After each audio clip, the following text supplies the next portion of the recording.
കുറച്ച് ക്വസ്റ്റ്യൻസ് നോക്കാം. India UN ചാർട്ടറിൽ ഒപ്പുവെച്ച വർഷം 1945 ജൂൺ 26 ഇന്ത്യക്ക് വേണ്ടി UN ചാർട്ടറിൽ ഒപ്പിട്ടത് സർ എ രാമസ്വാമി മുതലിയാറാണ്.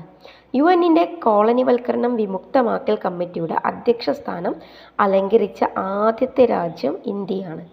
ദക്ഷിണാഫ്രിക്കയിലെ വർണ്ണവിവേചന പ്രശ്നം ആദ്യമായി യുഎന്നിൽ അവതരിപ്പിച്ച രാജ്യവും ഇന്ത്യ തന്നെ. യുഎന്നിൽ തുടർച്ചയായി 8 മണിക്കൂർ കാശ്മീർ വിഷയം പ്രസംഗിച്ച് ചരിത്രം സൃഷ്ടിച്ച ഇന്ത്യക്കാരൻ VK കൃഷ്ണമേനോനാണ്.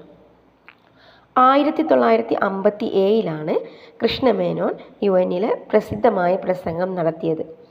1953 UN പൊതുസഭയുടെ ആദ്യത്തെ വനിതാ പ്രസിഡന്റായി തിരഞ്ഞെടുക്കപ്പെട്ട ഇന്ത്യക്കാരി വിജയലക്ഷ്മി പണ്ഡിറ്റാണ്.